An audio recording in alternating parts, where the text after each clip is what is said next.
This is Profile, a My Geek Culture podcast where we chat to various personalities of the entertainment industry who have entertained us over the years. My name is Matt Fulton, producer, editor, and host. I love finding out more about people who have been on television, movies, music, and radio just to see what makes them tick, as well as entertain. Ken James has been part of the Australian entertainment landscape for decades. Starting with a meat pie, Ken became a household name when he won the role as Mark Hammond, the eldest son for the 1969 TV series Skippy. Following the success of the bush kangaroo, Ken expanded his CV, playing an actor playing a cop in a make-believe police drama show, which itself was a make-believe TV station known as The Box by Crawford Productions. Over the years, his TV show credits piled on, and he also ventured into filmmaking and theatre performing. At home though, his other passion is food. Just don't call him a TV chef though. He may have shared the TV screen with Bert Newton and fried up some delicious delicacy, but he just loves to put together a cuisine for his family and friends.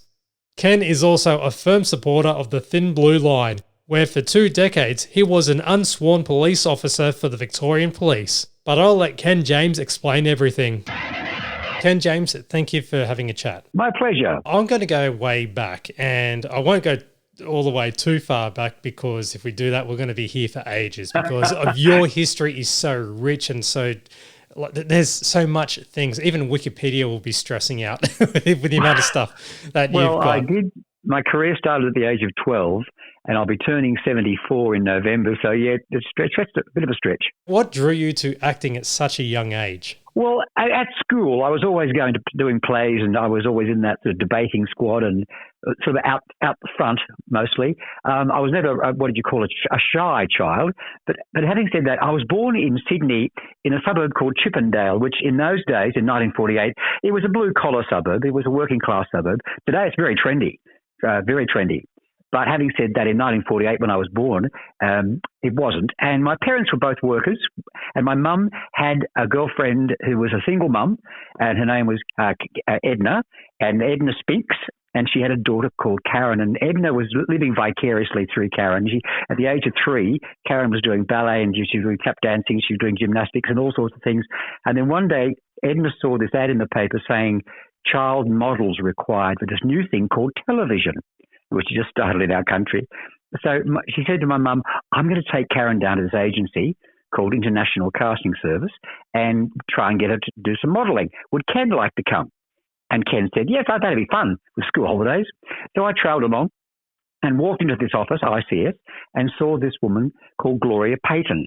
And she looked at me and she said, I would like photographs of you on my desk by the end of the week. I went, oh, okay. What's the next step? They said, well, we're going to go to a photographer, get some shots done and give them to me, the black and white shots, headshots. And I came home and said to Mum, I think I'm going to be a model.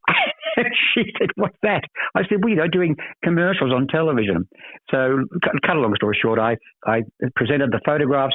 They were very happy with them. I looked like the all-Australian kid, the big smile, freckles and the fair hair. And that's how it started. I did a commercial for Big Ben pies, and I got paid £10. So my father-in-law fainted. He's like, I get paid £10 a week. So it was quite exciting for them. And of course, being in those days, you had to be accompanied by a parent or a guardian to and from location. So my dad, who was a shift worker, he was be able to take me to locations. And it was a whole new world for him too. He'd never seen anything like this before. It was quite exciting for him. And he did enjoy it. And I was very lucky. My parents supported me. When I said to my mum and dad, I want to be an actor, they said, we don't really understand what it's all about, but whatever you choose to do, we'll be there for you. So that was a good start. Did you get any free pies with your commercial? Oh, I had to eat a lot of them. Yeah, absolutely. Every commercial I ever did, whatever product, we had to eat about 10 or 20 or 30 of them. I've got very fond memories of being a child model, so to speak, but the acting came when I did a small part in an ABC show, and I worked with Helen Morse. And I said to Helen, I'd like to know how to be an actor. What steps do I have to take? And she said, well, you could go to school to NIDA. And I said, what's a NIDA? And she explained what NIDA was, the Institute of Dramatic Art in Sydney. And I said, well, we're not really rich. We haven't got any money. She said, well, you could go for a scholarship, like I had a scholarship. So I actually, at the age of 16, which is unheard of, I applied for admission to NIDA and also I applied for a scholarship. And lo and behold, I won one. I was offered one. The same scholarship that Helen had won a few years previously. So that was an amazing coincidence. And at the same time, I'd done a small TV series called The Adventurers for Channel 7 at Art Transit Park.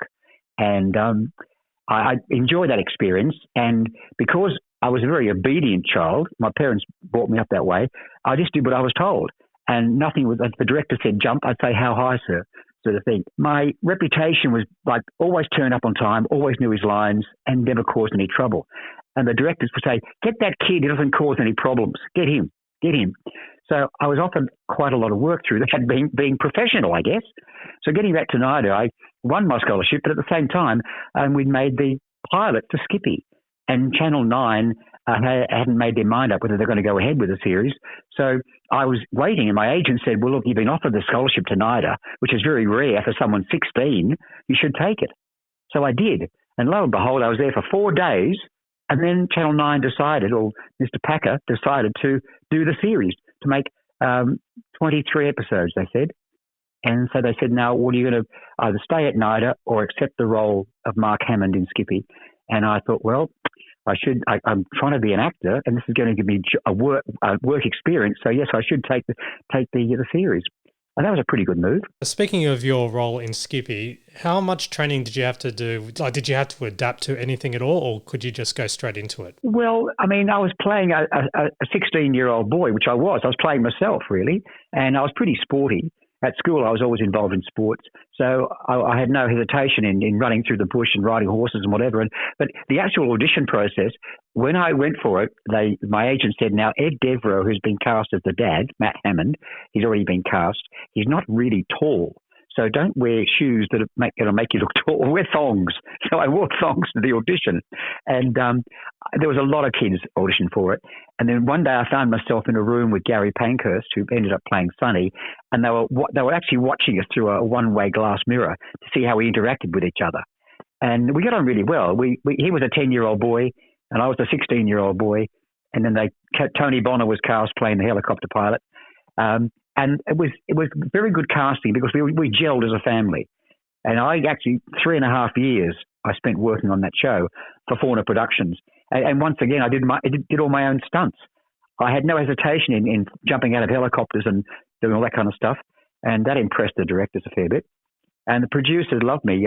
Lee Robinson treated me like a son. And then when Skippy came to an end, they tapped me on the shoulder and said, we're doing another television series called Barrier Reef, and you're in it. And I said, really? And they said, yes. We're going to spend 12 months on Hayman Island filming Barrier Reef, and you're playing a scuba diver. And I said, wow, that's pretty exciting. Well, what happened was when we made the movie of the Skippy series, we're on location at a place called Malakuta, where all these abalone divers lived, and that's how they made their living. And I met a young bloke who was a great young guy, about my height, my weight, and his name was Malcolm McLeod. And I said, Malcolm, I've been offered this TV series called Barrier Reef. Would you like to play my double? Because underwater, wearing a wetsuit and mask and all the gear they wear, you can't tell the difference because we look the same in weight and height and whatever. So I got Malcolm a job for 12 months on Heron Island, the second unit. They were filming on Heron and we were filming on Hayman. We never saw them, but I got him a year's work. He loved it. He said, better than ab diving in 2 degrees of water in Malakuta, living on Heron Island. You really have seen some sights at such a young age. When you're filming on locations and everything. So it was like a work and a holiday at the same time. It was, and I met some wonderful people because, I mean, the who's who of acting always did, if you did an episode of Skippy, you think you were blessed. And then, of course, we had the wonderful Frank Thring, who played the arch-villain Dr. Alexander Stark. And he was a movie star. I mean, he was Hollywood. He worked with Kirk Douglas and he worked with Tony Curtis. And when Laurence Olivier married, he was their best man in London. And he would regale us with these amazing stories of working in Hollywood. And as a 16-year-old boy, I just sat there with my mouth agape, listening to these amazing stories. It was just so fascinating. And just imagine, I can hear his voice mentioning your name, say, Ken James. That's right. He had a very distinctive voice. Talking about other roles that you've done. The Box, yes. Tony yes. Wilde, yes. Well, that was a really interesting character to play because what happened was that the background was this. They played, number 96 was being made in Sydney. by Bill Harmon, and they were making a lot of money. That really the Channel O network, and before it became Channel 10, it was called Channel O, and they were making a fortune out of this show called Number 96 about a group of people living in a block of apartments. And it was sex and sin and lots of boobs and bums and whatever. And the people at Crawford said, Mr. Crawford, we've got to make a series similar. They're making so much money. And Hector said, no, I don't make shows like I make shows like Division 4 and Homicide and The Sullivans and wholesome shows like that. They said, Mr. Crawford, please listen to us. We can make a fortune. So they finally convinced Hector to sign off on a series called The Box, all about the lives of the loves of the people involved at Channel 12. And it was based in Melbourne. Now, one of the characters was a guy called Tony Wilde, who was an actor. And he was the star of a TV series called Manhunt. And his character was Detective Senior Sergeant Tony Blake. So they were having a lot of difficulty casting this particular actor, or this character. So they flew about 6 of us down from Sydney, and we're flying down on the plane, and we're all sitting together on the plane. I look over and I see all these other actors who look very much like me, reading the same lines. And I thought, we're all going for the same part. So cut a long story short, I get down to there, and they said, now, here's the role. They tried to explain it to me. I said, so you're saying you want an actor playing an actor playing an actor? They said, yes, that's precisely it. So I did my audition. And then all of a sudden, the casting director said, I found him. He's it. He is Tony Wilde. They hadn't got Ian Crawford. Ian Crawford came to the room, saw the screen test, played back and said, I want you to play the role straight away. I said, but I can't. I live in Sydney. I'm married. I have a 1-year-old son. They said, well, we would like to offer you the role. So I flew back to Sydney that day with all the 5 other actors who also screen tested, knowing I had the role offered to me, but I couldn't say anything. I had to sit down, discuss it with my agent, and finally they said, okay, I'll commute. I'll spend my weekend in Sydney and my weekend in Melbourne. So I start again. I'll spend my weekend in Sydney and my week in Melbourne. Very confusing, filming. And I'd fly back, and I was commuting for 13 weeks. And after 13 weeks, Mr. Crawford called me into his office and said, Ken, this flying back and forward must be driving you insane. It's costing us a fortune. Would you consider to relocate and live in Melbourne? I said, well, Mr. Crawford, that's a big decision. He said, we'll relocate you. We'll pay all the expenses. We'll find you an apartment and bring your wife down and your son and be based in Melbourne. Well, that was the best thing I've ever done, because now Melbourne's my home. I mean, I've done other shows back and forward to Sydney, but my daughter was born, Becky was born, my son Adrian, and they needed to go to school. They needed a base. So Melbourne's been the base, and I've been living in Melbourne now for many, many years. You've obviously done other shows under the Crawford Productions as well. Skyways, yeah, I did Skyways for them. Yep. Yeah. You've also appeared in Division 4. Oh, guest, yeah. Yeah, yep. Yes, I guest spotted in Division 4 and Matlock a few times. But being in a long-running show, that longevity, see, the thing with acting, it's so precarious when it comes to financial. I mean, you can't rely upon it. And if you're not in a long-running show, it's very hard to make ends meet. Well, I've been very fortunate to go from show to show to show.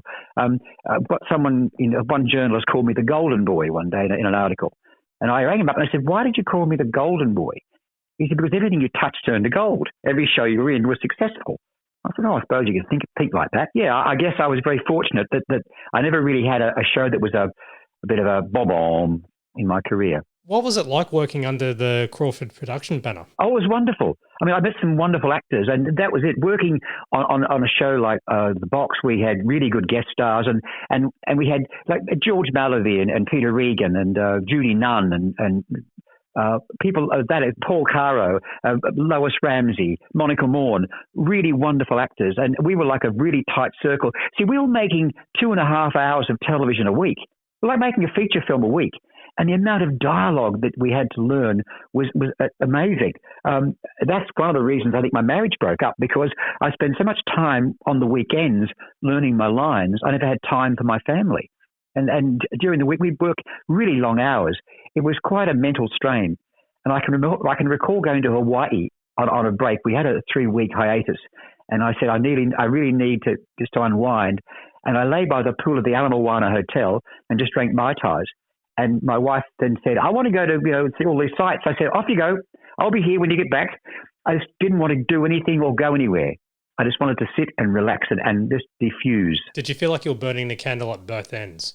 Oh, well, absolutely. I was really, I even said to the writers, because see, the way they wrote Tony Wilde, they made him out to be like an idiot. That's what writers thought of actors. They're all idiots. So they made Tony to be a bit of a buffoon. And I had these really long-winded speeches. Oh, and how do I learn them? It was just nearly impossible. But the amount of dialogue that I had to learn over every day. And I'd say to the writers, please don't write these huge, long speeches. They said, because you're so good at it, Ken. You do it so well. And it drove me crazy. It was 4 years of a lot of hard work. But the hardest role I ever played, as far as learning lines was concerned, was I did a play called Run for Your Wife. And it was a farce. And there were 98 pages of dialogue, and I was in about 95 of them. And once again, this young bloke was a taxi driver. And he was a bigamist. He had 2 wives. He loved them both. But he had to keep making up stories and telling lies to cover his tracks. And I'd had these pages and pages of dialogue. Then I'd say the same thing again, a different way. It was really tough learning all that dialogue. I'm not complaining, just explaining how tough it was. Of course. Well, actually, I was going to ask you before we actually stepped into the theatre, because you are very treasured in the theatre world, what would be your most challenging or favourite role that you have done on TV? But that can also include theatre. Well, a lot of journalists ask me that question over the years, and I say, well, the show I'm currently working in at the time is my favourite. It has to be. You have to have total focus. And theatre is so much different to film and television. See, with theatre, you get an immediate reaction from the audience. And you pace yourself over the night, from the curtain going up to the curtain going down and closing. And that's the wonderful rapport you have with your audience. With television, we have a saying in television, and film, it's called hurry up and wait. You have to sit around waiting for the lighting to be done. Sit around for the weather to improve if you're on location. In the studio, television's a lot faster than film. If you can get 3 minutes of film in one day, you're doing very well. Whereas television, we do in 2.5 hours a week. Like, you're rehearsing Monday, Tuesday, shoot Wednesday, rehearse Thursday, shoot Friday, and then your weekend you learn your lines. And I used to have a lot of lines to learn. When you stepped into theatre, with TV, you would learn your lines and you wouldn't have to remember them so much. Once you do it, you've moved on. With theatre, as you said, with the instantaneous response from the crowd, when you have your repetitiveness, does that get a bit tedious or anything like that with theatre, or is it because... No, you can't allow that. You can't allow that to happen. Your audience changes every night. You're doing the same character, but your audience is different. You can't shortchange your audience. You've got to give a perfect performance every night. That's what you're aiming for. And you're lucky because you've got very good directors. And that's what they're there for, to guide you through. And I mean, depending on the director you work for, sometimes they like your involvement. Sometimes they just say, this is how it is. When I did a stage production years ago, The Naked Vicar, I was told by the writers, who also directed, don't change a word. It is perfect. That's how they directed. Whereas some directors, like Bob Mellion, who was John Mellion's brother, he directed some episodes of The Box, and he came into it about 1.5 years, 2 years into the show, and he basically said to me, Ken, you know your character. I can't give you any direction because you know what you're doing. You know your character. And I said, well, thank you, Bob, for that. I like a bit of a pat on the back. And we were very lucky. We had some really good directors working for us. Well, Crawford's had this wonderful saying, the secret to success in life is to surround yourself with good people. And that's what Hector Crawford did. He had the best people working for him, and that's why he was so successful. What drew you to theatre from TV? Have you always had that passion from the beginning, or was it later on? Well, I guess it was a case of looking at the script. I mean, I've always leant towards comedy. I love comedy, but by going back to my dad, who was on location with me on many occasions when I was too young to go on my own, when I was 12, 13, 14, etc. One of the cameramen took my father aside one day and said, "Your son is going to be very, very successful because he has perfect timing." And my dad said, "What do you mean, perfect timing?" He said, well, he knows how to enter. He knows how to exit. And his delivery is perfect. It's a natural. He's a natural. I went, oh. So Dad said, you're a natural, son. I said, oh, thanks, Dad. I didn't know that. It came naturally to me. But see, when you're working on stage, and depending on how big the stage is, the gestures are large, and of course the voice has to project to the back of the stalls. You can't whisper. Television and film is so intimate. They can do a close up of your nose, and they can get right into your face, and so you can't be having these sort of facial expressions. Whereas people at the back of the hall or the back of the theatre have to see what you're doing. So it's a technique is a lot different when you're working on film, television to theatre. You've mentioned comedy. Now, you have worked in various comedy routines. Or how do you stop yourself laughing while performing? Well, you're in the moment. I mean, you're a professional. That's how you regard your. You're not doing this for you. I know you're not doing this for fun, because the old saying, comedy is no laughing matter. It can be very. I know a lot of comedians, stand-up comics, and I know a lot of people who their forte is comedy, and they're very serious people. They take it very serious because you are in the moment, and you can't. When you're doing comedy, you have to believe what you're doing, even though the whole situation may be absurd or hilarious to the viewer, to the audience, but to you, it's real. So you are in the moment when you're performing. I mean, like when I did the Rocky Horror Show, there was a moment on stage with I played Brad in our production, and the guy who played Frankenfurter, he used to corpse, which means he used to break up, he used to laugh. And then he put it in every night. And I said, that's very unprofessional, you really shouldn't be doing that. But he said, oh, it's getting a laugh. I said, no, but it's getting a wrong kind of laugh. They're not laughing with you, they're laughing at you, which is wrong for the character. Stepping away from TV, theatre, and all your acting, basically, you, Ken James, you have one major passion other than other passions, but the heart of it is your passion for cooking. Yes, absolutely. I enjoy cooking. Well, see, cooking is like an extension of acting, because when you're cooking, you're using all your senses, your taste, your smell. You cook for the eye. You should cook for the eye. If it looks pleasant on the plate, it generally tastes better. When you're performing, you should use all your senses, that are available to you. And that's a part of technique. But yes, I do love cooking. I did Good Morning Australia with Bert Newton for 10 years as a celebrity chef. But I kept saying, Bert, I'm not a chef. I'm a bloke who likes to cook. I'm not a trained chef.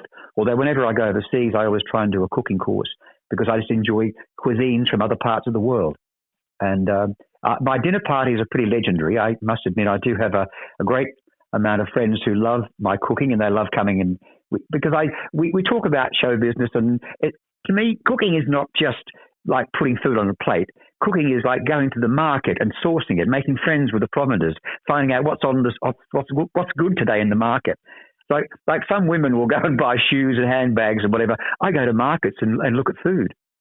And that's my pleasure. When I was in Paris, I would go, there's a wonderful market in the 7th arrondissement called Le Bon Marché, the big market. And I would go there and spend the whole day just in London, going around the wonderful markets of London, and the opportunity just to be there and see fabulous food and think, I could make something really good with that, and these flavors could go together. It's like an experiment when you're in the kitchen. I don't cook from cookbooks. I cook from my sense and taste. Did you share recipes at all, or tips and ideas with any other, say, we'll go with celebrity chefs like your Bernard Kings, your Gabriel Gattez, your Peter Russell Clarks, etc.? Well, Bernard King in particular, because Bernard lived in Queensland, and he was coming down to Melbourne. His great friend, Annette Allison, we always stay with Annette, and she rang me up and said, darling, I've got Bernard coming down, and he wants to get some really good spices. Can you take him? So I took him to Chinatown, to Victoria Street in Abbotsford, here in Melbourne, and he wanted to buy some saffron. He wanted some real saffron to make a bouillabaisse. So we went back to Annette's place, and we made a bouillabaisse, and he was fun. And sadly, we missed Bernard. Very sad. But I worked with Gabrielle Gattez and Elizabeth Chong, and they're wonderful people as well as wonderful chefs. And we talk food. Yeah, of course. It'll be strange if you get together and you go, now let's talk quantum computing. That is such a delicious topic to talk about. No, not in that area at all. It's one thing I have no forte at, but I do enjoy my cooking. It's a passion. I do love it. Would you consider doing your own little YouTube videos of your home cooking meals and preparations? You would be amazed how many times I've been asked to do it. I'm 74, and I guess I'm getting a bit lazy. I cook for my friends, and I cook for myself.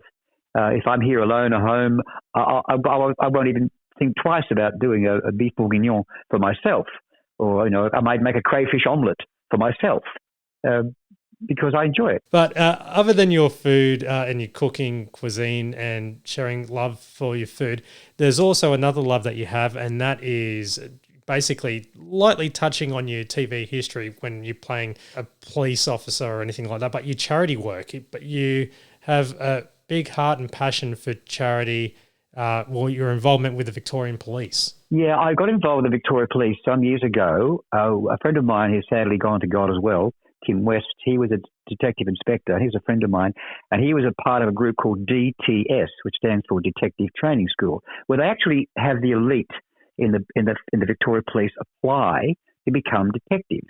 They get about 200 or 300 applications, and they take about 32 every year out of that lot. So they want the best of the best.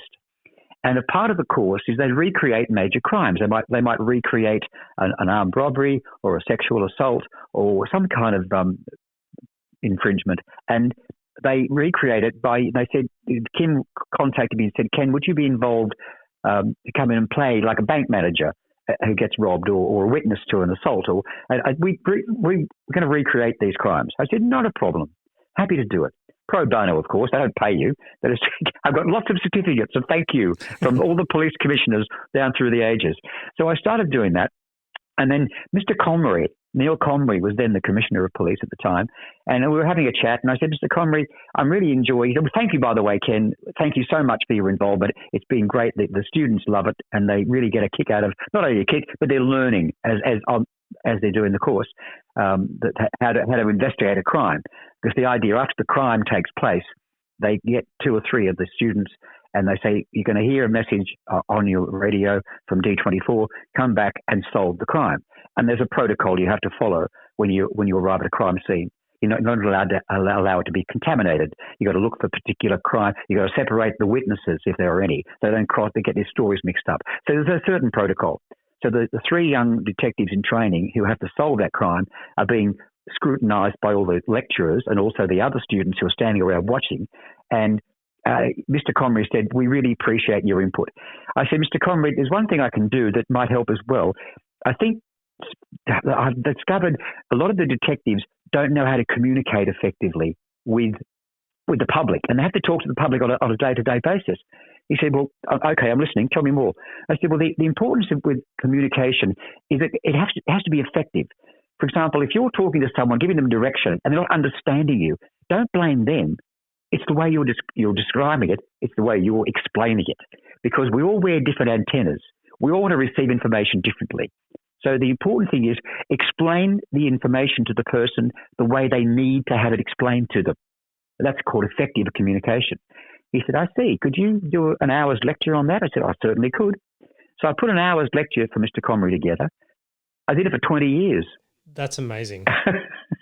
20 years I did it for a DTS. And once again, I've got a wall full of thank you plaques from the police force because I'm a very firm believer in the thin blue line. And I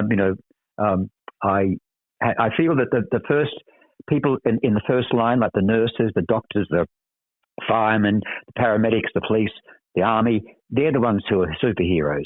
They're the ones who should be applauded. For anyone who is trying to break into TV or movies or just simply theatre acting, what's the best advice that you can give to someone who's trying to start out?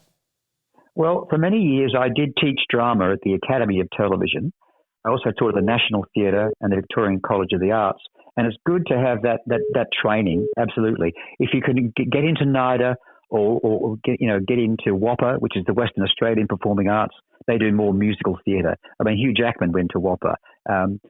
Mel Gibson went to NIDA. Judy Davis went to NIDA. The idea is try and get some training by all means. But then again, see, Nicole Kidman didn't have any training at all.